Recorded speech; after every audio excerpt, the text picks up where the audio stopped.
Doctor Baba Saheb Ambedkar open university.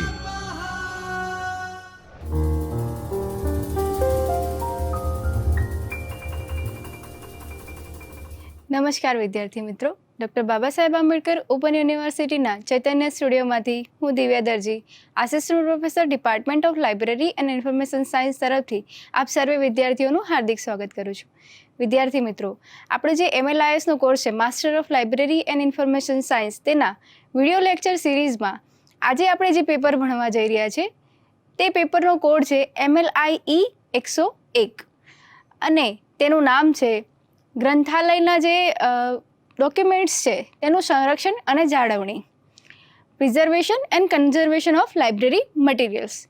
તેમાં block number 1 જે છે તેનો એકમ નંબર 4 જે છે હસ્તપ્રતો, પુસ્તકો, સામાયિકો, સમાચાર પત્રક અને ચોપાનિયા. આ જે બધું લાઇબ્રેરીનું મટીરિયલ્સ હોય છે તેનું સંરક્ષણ અને તેની જાળવણી આપણે કેવી રીતે કરી શકીએ છીએ તેના વિશેની માહિતી આજે આપણે મેળવીશું.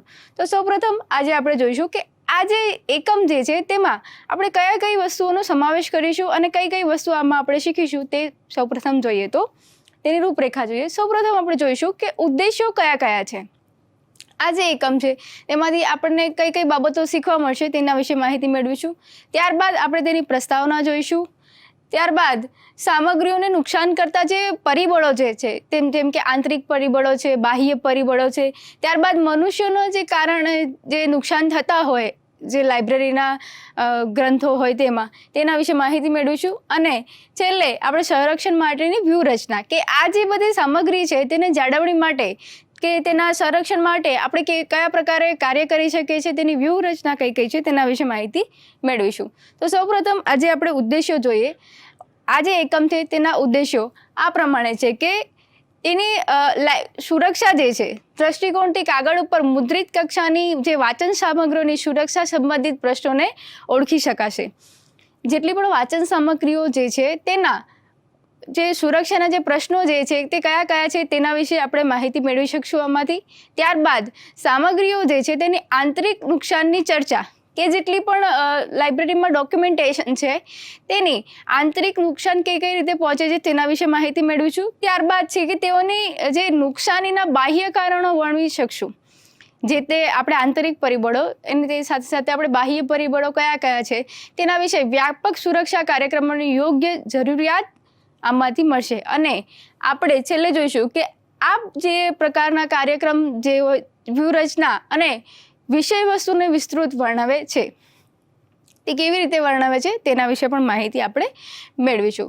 તો સૌપ્રથમ આપણે પ્રસ્તાવના જોઈએ તો જે આજના ગ્રંથાલયમાં વિવિધ પ્રકારની જે અગ્રંથ સામગ્રીઓ તેઓને સંગ્રહમાં સતત વૃદ્ધિ પામી રહી છે. જેમ કે આપણે જોઈએ કે ચલચિત્રો છે, ફિલ્મો છે, સ્ટ્રીપ્સ છે, પછી માઇક્રોફિલ્મ્સ છે, ત્યારબાદ ઓપ્ટિકલ ડિસ્ક છે, ધ્વનિ અંકિત, ચુંબકીય માધ્યમો અને એવા તમામ માધ્યમો જે કાગળ ઉપર છાપવામાં ન આવતા હોય આ જે યાંત્રિક વિકલ્પો તરીકે સ્વીકારવામાં આવ્યા છે. તેમ છતાં પણ આજે આ વિકલ્પો નજીકના તબક્કે કાગળનું સ્થાન લઈ શક્યા નથી. હકીકતે આ બધી યાંત્રિક સંશોધનો હોવા છતાં પણ ગ્રંથાલયના સંગ્રહમાં આજે પણ આપણે કાગળ આધારિત વાંચન સામગ્રીની વૃદ્ધિ દર વધી રહેલો છે. આપણે જોઈએ કે ઘણી બધી વસ્તુઓ ડિજિટલાઇઝ થઈ ગઈ છે છતાં પણ આજે પણ જે ગ્રંથાલયમાં પુસ્તકો જે છે તેની જાળવણી કરવામાં આવતી હોય છે અને તેનો પણ આજનો જે દિવસ છે તેમાં વૃદ્ધિ દર દિવસે ને દિવસે વધી રહ્યો છે, જે વિશ્વ સમાજમાં ખૂબ જ ઝડપ રીતે ગતિશીલ બની રહ્યો છે. દેશની પ્રગતિના એક મૂલ્યાંકન લક્ષણ તરીકે આજે કાગળના ઉપયોગની કક્ષા એ દેશના પ્રગતિના સ્તર તરીકે સ્વીકાર્ય બન્યું છે. સૌપ્રથમ આપણે જોઈએ કે જે સામગ્રીઓને નુકસાન કરતી જે કારણો જે છે તેમાં સૌપ્રથમ આપણે જોઈએ કે આંતરિક કારણો કયા કયા છે. તો એમાં આપણે જ્યારે નુકસાન કેવી રીતે થઈ શકે તેના વિશે વાત કરીએ તો આપણે એ નુકસાનીના કારણો ઓળખી કાઢવા જોઈએ.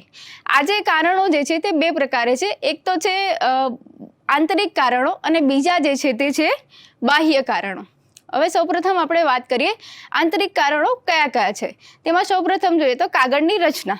કાગળ વિશે માહિતી મળે કે કાગળમાં જે આંતરિક કારણો જે છે નુકસાન થવાના તે કયા કયા છે તેના વિશે માહિતી મેળવીએ તો કાગળની જે તાકાતને મજબૂત કે મૂળભૂત આધાર એવી સેન્દ્રિય કાર્બનિક રેસાઓની રચના, લંબાઈ, મજબૂતાઈ ઉપર આધાર રાખે છે. સરેરાશ રેસાઓ નરમ કરેલા, મંદ બનેલા કે પછી ચીકણા ચોંટાડી શકાય તેવી સામગ્રીનો બંધાયેલો હોય છે, જે સામાન્યપણે ગુંદર અથવા સરેશ જેવા જે સર્જાવેલ હોય છે તેમાં હોય છે, જે ચિત્રો પુરાઈને બને છે. તે લખવા અને છાપવાની યોગ્ય કાગળ બને છે. વસ્તુ જ્યારે એના પર ચઢાવવામાં આવે તે માટે વપરાતી જે સામગ્રી જે છે તેમાં માટી, ફટકડી, રેશમ અથવા વધુ સારી રીતે સંરક્ષણના ગુણધર્મો હોય છે. તેને સંરક્ષણ કેવી રીતે કરી શકાય તેની વાત કરી. માટે વનસ્પતિ આધારિત જે કોમીના બનેલા હોય તેવાનો ઉપયોગ કરી શકાય. જ્યારે આપણે વાત કરીએ તો 19મી સદી સુધી મોટાભાગના જે કાગળો જે હતા તે ફાટેલા તૂટેલા કાપડમાંથી હાથથી બનાવવામાં આવતા, જેના રેસાઓ લાંબા હતા. પરિણામે ઉત્પાદન રૂપે એ કાગળ મજબૂત અને ટકાઉ હતો. જૂની હસ્તપ્રતો આજે પણ આપણા ગ્રંથાલયમાં પ્રાપ્ત છે. તે આ પ્રકારના કાગળની બનાવટ છે અને આ જે પ્રકારનો હોય ઉપયોગ કરવાની સ્થિતિમાં જીવિત રહેલ છે. 19મી સદીના મધ્ય ભાગમાંથી કાગળની માંગ જે હતી તે વધારવામાં આવી, કારણે કાગળ બનાવવા માટે પ્રક્રિયામાં ઘણું બધું યાંત્રિકીકરણની દિશા પકડી અને પરંપરાગત વપરાતા જે કાપડના ચિત્રના બદલે નવી કાચી સામગ્રીનો ઉપયોગ થવાનો શરૂ થયો. આ પ્રકારના કાગળ યંત્ર દ્વારા બનાવેલા કાગળ જાણીતો છે કે તે હાથ બનાવટના કાગળ યંત્ર દ્વારા બનેલા કાગળ કરતાં જુદો પડે છે. યાંત્રિક રીતે તૈયાર કરેલો જે કાગળ હોય છે તેનો માવામાં એટલે કે લાકડામાંથી યાંત્રિક પ્રક્રિયા વડે બનાવવામાં આવે છે. તે લાકડામાંથી કાર્બનિક રેસાઓ યાંત્રિક રીતે ખાંડવાની પ્રક્રિયા વડે પ્રગટ થાય છે. આજે કાર્બનિક સેલ્યુલોઝ રેસાઓ લંબાઈમાં જે ટૂંકા અને તેનો માવો જે હોય છે તેનો પલ્પ જે હોય છે તે લાકડામાંથી મૂળભૂત વસ્તુઓ જે અનિચ્છનીય સામગ્રીઓ જેવી કે લિગ્નિન તેમાં હાજર હોય છે. આજે અશુદ્ધિઓને દૂર કરવા માટે કાગળના માવામાં બ્લીચિંગ જે પ્રક્રિયકો ઉમેરવામાં આવતા હોય છે. આ પ્રકારના માવામાંથી બનેલા કાગળ અનિચ્છનીય શેષ રહેલા વસ્તુઓના કારણે તેનું આયુષ્ય ટૂંકું અને નિમ્ન કક્ષાના જે ન્યૂઝ પ્રિન્ટ તરીકે ઉપયોગમાં લેવાય છે. હવે આગળ આપણે જોઈએ કે તેમાં જે બીજા જે કારણો છે, સૌપ્રથમ આપણે આંતરિક કારણો જોયા, હવે આપણે જોઈશું કે તેના બાહ્ય કારણો કયા કયા છે. તો સૌપ્રથમ આપણે જોઈએ બાહ્ય કારણોમાં તાપમાન અને સાપેક્ષ ભેજના પ્રમાણે. બરાબર. કાગળ આધારિત પદાર્થો વસ્તુઓને ઘણા લાંબા સમય સુધી ખુલ્લા રાખવાથી નુકસાનકારક બને છે, પરંતુ તાપમાનમાં થતા વ્યાપક અને ઝડપી ફેરફારના જે ખુલ્લા રાખવાથી નુકસાન કરે છે. તાપમાનમાં થતા ઝડપી પરિવર્તનને કારણે સામગ્રી સંકોચાય છે અથવા ક્રમિક વિસ્તરણ પામે છે અને આ પરિણામે યાંત્રિક સંકોચન પામે છે, જે કારણે નોંધપાત્ર નુકસાન થાય છે. અને આગળ આપણે જોઈએ તો કલાત્મક પદાર્થની રચના કરતી જે સામગ્રીઓના પ્રકાર પ્રમાણે આદર્શ તાપમાનનું સ્તર ભિન્ન ભિન્ન હોય છે. હવામાનની વિવિધતા આ બધી જુદી જુદી વસ્તુઓની ભિન્ન રીતે અસર કરે છે. આથી કરીને શક્ય તેટલું નિમ્ન સ્તરનું તાપમાન જાળવવું જોઈએ. અને જે સામાન્ય રીતે જે વસ્તુ વપરાતી હોય તેમાં ગ્રંથ ભંડારના ક્ષેત્રમાં કામ કરનાર અને ગ્રંથ ભંડારની મુલાકાતના જે વાચકો વચ્ચે સગવડ ભર્યું હોવું જોઈએ. જો પુસ્તકોનો સંગ્રહ ઘણા નીચા તાપમાન સંગ્રહિત કરેલો હોય તો તે એકાએક તેના ઉપયોગ માટે બહાર કાઢવાથી વાતાવરણ અથવા ટેબલ લેમ્પના પ્રકાશ હેઠળ વાંચવાને કારણે એકાએક વિવિધતા ભર્યા તાપમાનમાં પુસ્તકોને વ્યાપક અને ખૂબ જ નુકસાન કરતા નીવડે છે. જ્યારે પુસ્તકોની વાત કરીએ ત્યારે તે પુસ્તકોની અંદર જે તાપમાન હોય છે જે તે જગ્યા પર તેને રાખવામાં આવ્યા હોય છે, લાઇબ્રેરી હોય કે ગ્રંથ ભંડાર હોય ત્યાં તેની વાત છે. તો તેમાં તાપમાન કયા પ્રમાણે હોવું જોઈએ તેની વાત કરીએ છીએ. તો સાપેક્ષ ભેજ પ્રમાણે આજુબાજુની હવા ભીનાશના સ્તરને સૂચિત કરે છે. આ હવા સાથે સંકળાયેલ બાબતો છે જે નુકસાન પહોંચાડવાનું ઘણું મહત્વનું કારણ છે. કાર્બનિક પદાર્થો જેવા કે કાગળ ભેજ શોષક હોય છે. ભેજના પ્રમાણમાં સ્તર ઊંચું અને નીચું જાય તેમ તેઓ સંકોચન અને વિસ્તરણ પામે છે. આથી કરીને હવામાનની જેમ સંબંધિત ભેજના પરિવર્તનનો દર નિયંત્રિત કરવો આવશ્યક છે કે આથી કરીને નુકસાન ઈજા ઓછી કરી શકાય. ત્યારબાદ આપણે જોઈએ કે બંધાયેલ ગ્રંથ જે ઘણી બધી સામગ્રીઓનો બનેલો હોય છે તે બધી જે વિવિધ દરે વિસ્તરણ અને સંકોચન પામશે, જે સાપેક્ષ ભેજના વાતાવરણમાં ફેરફારને લઈને અસર કરશે. 30%થી વધુ નીચેનું ભેજવાળું તાપમાન નુકસાનકારક નીવડી શકે છે, કારણ કે તેની ઘણી બધી વસ્તુઓ સૂકવી નાખે છે અને તોડી પણ નાખે છે અને તેની મજબૂતાઈને નુકસાન કરે છે અને તેની ઉપર ફૂગ અને ચિકાશ માટેનો અવકાશ મળે છે. જ્યારે આપણે તાપમાન અને સાપેક્ષ ભેજની વાત કરી, ત્યારબાદ આપણે વાત કરીશું કે પ્રકાશના કારણે કેવી રીતે નુકસાન થઈ શકે છે તેની વાત કરીએ તો પ્રકાશ એ ફોટોરાસાયણિક પ્રતિક્રિયાના કારણે અથવા સુવિધા છે. વધુ પડતો પ્રકાશ કાગળને ઓક્સિડેશન અને તે કાગળને રંગહીન કરે છે અને બરડ કરી નાખે છે. તે શાહીનો જે રંગ હોય તેને વિહીન કરે છે, જેથી જે છાપકામ લખાયેલું જે હોય છે તે ઝાંખી પડી જાય છે, જેને કાગળમાંથી રહી જવા પામેલ નિગ્નિન સાથે રાસાયણિક ક્રિયા વધારી દે છે, જેને કારણે જે કાગળ જે છે તે પીળાશ પડતો થઈ જાય છે. આ ઘટના ન્યૂઝ પ્રિન્ટની વિવિધતા ધરાવતા કાગળ જેમાં લિગ્નિન વધુ રહીને જમા પામેલ હોય તેમાં જોવા મળે છે. સીધો જ સૂર્યનો પ્રકાશ ઝીલતો હોય, જેમાં અલ્ટ્રાવાયોલેટ કિરણો ધરાવતો હોય તેમાં તે ઝડપથી દરે નુકસાન પહોંચાડી શકે છે અને એ નુકસાન કરવાના કારણો બને છે. ત્યારબાદ ફ્લોરિએટ લાઇટ, જેને આપણે ટ્યુબલાઇટને નુકસાન કરનારી છે. ગ્રંથાલય ભંડારના જે વિસ્તાર સામાન્ય રીતે કોઈ પણ પ્રકારની ગેરહાજરી કે નુકસાન કરતા નથી, પણ અંધકાર દ્વારા મોલ્ડ, ફૂગ અને વિશેષમાં સિલ્વરફિશ અને ઉધઈ જે થવાની હોય તેનો અવકાશ પૂરો પાડે છે. ગ્રંથાલયના ગ્રંથ ભંડારના જે વિસ્તાર એ સંપૂર્ણ અંધારું હોય તો કાર્ય થઈ શકતું નથી. તેમાં ઉત્તમ માર્ગ શોધી શકાય, જ્યાં સીધો સૂર્યનો પ્રકાશ ત્યજવો જોઈએ અને ત્રાસા આવતા કિરણો પ્રકાશ, ખાસ કરીને પીળાશવાળા પ્રકાશનો ઉપયોગ કરવો અને પસંદગી પામવી. ગ્રંથ ભંડારની સતત જે તકેદારી રાખવી, એના સિવાય કશો જ વિકલ્પ નથી. ત્યારબાદ આપણે જોઈએ કે વાતાવરણીય જે પ્રદૂષકો જે છે તેના દ્વારા કેવી રીતે નુકસાન થાય છે તેની વાત કરીએ તો શહેરી વિસ્તારમાં જે દૂષણો છે તે વધુ જળવાતા હોય છે. મુખ્ય વાતાવરણીય પ્રદૂષકો જે છે તેના વિશે વાત કરીએ તો એ આ પ્રમાણે છે. સૌપ્રથમ જે છે તે TST, ટોટલ સસ્પેન્ડેડ પાર્ટિક્યુલેટ્સ, જેમાં ધૂળના રજકણો અને ધુમાડો વગેરેનો સમાવેશ છે. ત્યારબાદ આપણે જોઈએ કે ઓક્સાઇડ સલ્ફર, જે વાતાવરણીય ભેજવાળા હવામાં ભળી જશે અને સલ્ફ્રિક એસિડના પરિવર્તન પામે છે, જે કે દસ્તાવેજો જે છે લાઇબ્રેરીના તેનો સૌથી મોટો દુશ્મન આપણે કહી શકીએ. ત્યારબાદ છે ઓક્સિડાઇઝ નાઇટ્રોજન, એ વાતાવરણની સૂકી હવા સાથે ભળી જવાથી નાઇટ્રિક એસિડના પરિવર્તન થતું હોય છે, જે જલદ એક્સિડાઇઝ એજન્ટ બને છે. ત્યારબાદ ચોથું જે છે તે છે ઓક્સિજનનો ઓક્સાઇડ. ઓક્સિજન વાયુ એ એવો ઓક્સિડન્સ કરવાવાળો એજન્ટ છે. ત્યારબાદ પાંચમું જે છે તે છે કાર્બન મોનોક્સાઇડ. એ માણસ માટે નુકસાન કરતું છે, પણ દસ્તાવેજ સામગ્રીઓને વધુ પડતું નુકસાન કરતું નથી. હવે આગળ આપણે જોઈએ કે જે માનવીય પરિબળો જે છે તે કયા છે, કયા માનવીય પરિબળો દ્વારા જે ગ્રંથાલયની જે સામગ્રી હોય છે તેને નુકસાન પહોંચે છે તેના વિશે વાત કરીએ તો ગ્રંથાલયની સામગ્રી તે નુકસાન અને ક્ષતિગ્રસ્ત કરનાર પરિબળોમાં પણ માણસનો સમાવેશ છે. એ મુખ્ય બાહ્ય પરિબળ છે. આ મુદ્દા વિશે વિશદ છણાવટ કરવી જોઈએ એવી ચર્ચા પછીના ફકરાઓમાં આપણે આગળ જોઈએ.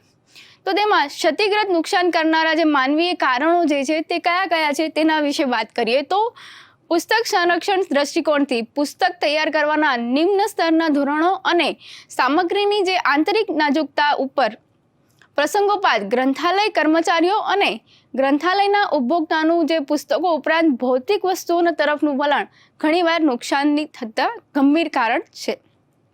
ગ્રંથાલયની દેખભાળ રાખનાર અને જે ઉપભોક્તા જે યુઝર્સ છે તે વર્ગના દ્વારા લેવાતી કાળજી અને ઉપયોગ કરનાર જે ધોરણો દયાજનક રીતે ઘણા નીચા હોય છે.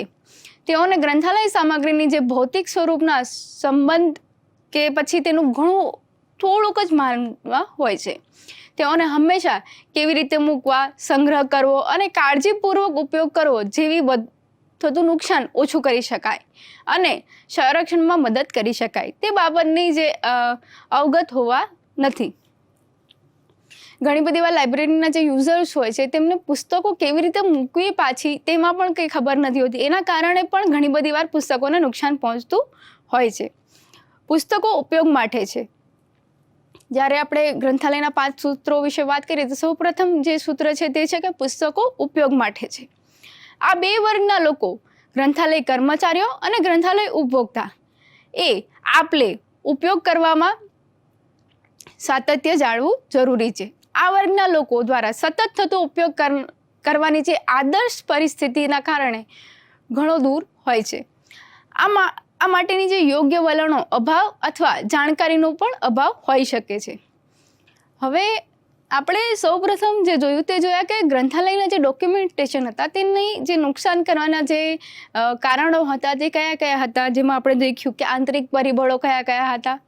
ત્યારબાદ આપણે બાહ્ય પરિબળો જોયા, જેમાં બહારી પ્રદૂષણ હોય છે, ત્યારબાદ વાતાવરણ, પ્રકાશ, તાપમાન વગેરે. હવે આપણે જોઈશું કે જે સંરક્ષણની વ્યૂહરચના જે છે તેને કેવી રીતે સુરક્ષિત કરી શકાય, કે જે સંગ્રહ કરવા માટેની જે વ્યૂહરચના છે તેના દ્વારા કેવી રીતે કાર્ય કરી શકે તેના વિશે માહિતી મેળવીશું. વિશિષ્ટ સંગ્રહો અને સંશોધન ગ્રંથાલયોના જે વિશાળ સંગ્રહો અને દફતરીય સંગ્રહના સંરક્ષણના પ્રશ્નોને ઘણા બધા લાંબા સમય સુધી સારી રીતે માન્યતા મેળવેલી છે. છેલ્લા કેટલાક દાયકાઓથી આપણે જોઈએ કે અથવા તેની વધુ આ માન્યતા દરેક પ્રકારના ગ્રંથાલયો સુધી વિસ્તરવાની રહે છે. ગ્રંથાલય સામગ્રીના સંરક્ષણ માટેની જે વ્યૂહરચના જે છે તે સક્રિયપણે હવે વિકસાવવામાં આવી રહેલ છે, જે આ પ્રમાણે છે કે જેને આપણે જોઈએ કે સૌપ્રથમ આપણે જોઈએ કે સંરક્ષણની અગ્રિમતા નક્કી કરવી. તો જે સંરક્ષણ જે છે તે કેવી રીતે કરી શકાય તેની અગ્રિમતા નક્કી કરવી, તેમાં તે કરતી વખતે બધી સમય માટે આપણે ગ્રંથાલયોમાં આવતી બધી વસ્તુઓની સુરક્ષા આપણે કરી શકતા નથી એવી સમજણ છે. ન્યાયિક રીતે જ્યારે આપણે પ્રસ્થાપિત કરવું જોઈએ કે અગ્રિમતા આપી અથવા કોને કેટલા સમય સુધી સંગ્રહ કરવો ગ્રંથાલયોને ઉપયોગી બનાવવાની સ્વીકૃતિ માન્યતાની વિભાવના છે. એઓને આવશ્યકતા પ્રમાણે જેટલો સમય વાંચન સામગ્રીને સુરક્ષિત રાખી શકાય તેની સાથે સાથે આપણો સંબંધ જોડાયેલો છે. ત્યારબાદ સેકન્ડ આપણે જોઈએ તો ગ્રંથાલયની આંતરિક બાબતો. જે ગ્રંથાલયની આંતરિક બાબતો છે તે કઈ કઈ છે તેના વિશે માહિતી મેળવીએ તો કામકાજની પદ્ધતિઓમાં સામેલ બાબતો કઈ કઈ છે. આપણે જ્યારે ગ્રંથાલયની આંતરિક બાબતોમાં જે કામકાજ જે છે તે કયા પ્રમાણે છે તેના વિશે વાત કરીએ તો સૌપ્રથમ છે કે ગ્રંથાલય પ્રક્રિયામાં બધા પાસાઓની સંરક્ષણના સિદ્ધાંતો રજૂ કરવા જોઈએ. ત્યારબાદ બીજું જે છે તે છે ગ્રંથાલય કર્મચારીઓનું પરીક્ષણ દિશા સૂચનને આપવા જોઈએ.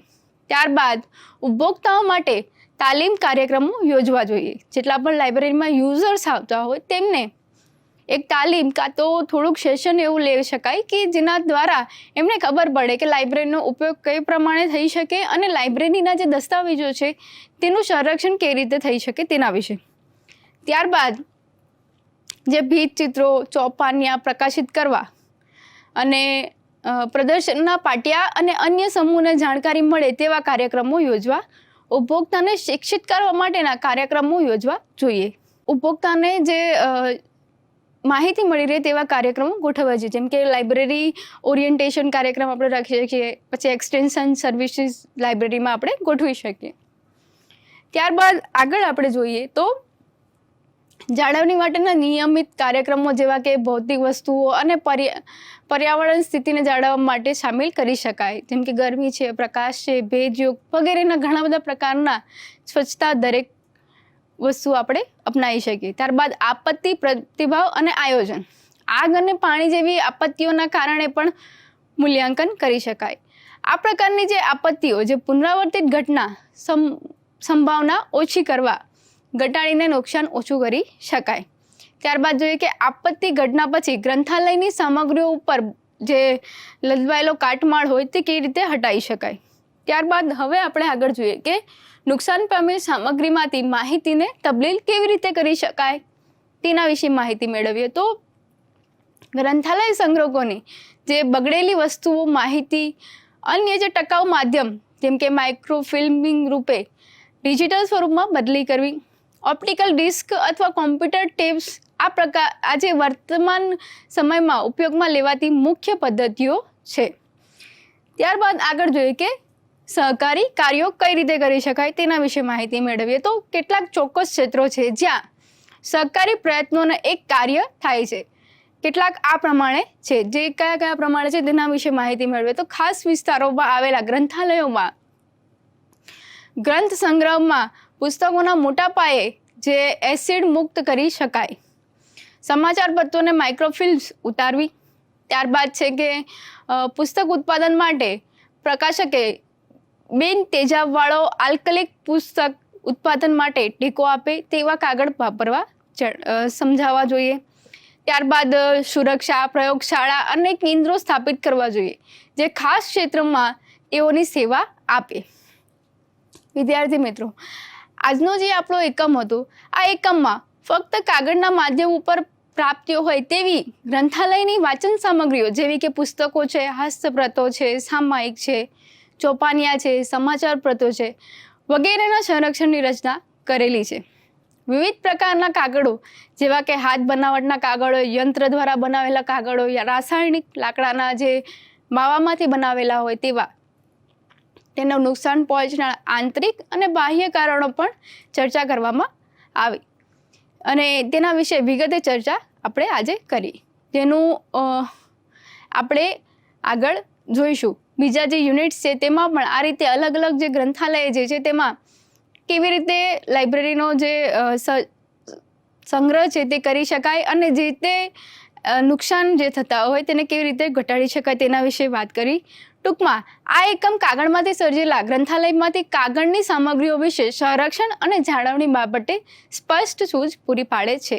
વિદ્યાર્થી મિત્રો, અહીંયા આપણો એકમ સમાપ્ત થાય છે. ફરી મળીશું નવા વિષય સાથે. ત્યાર સુધી આભાર.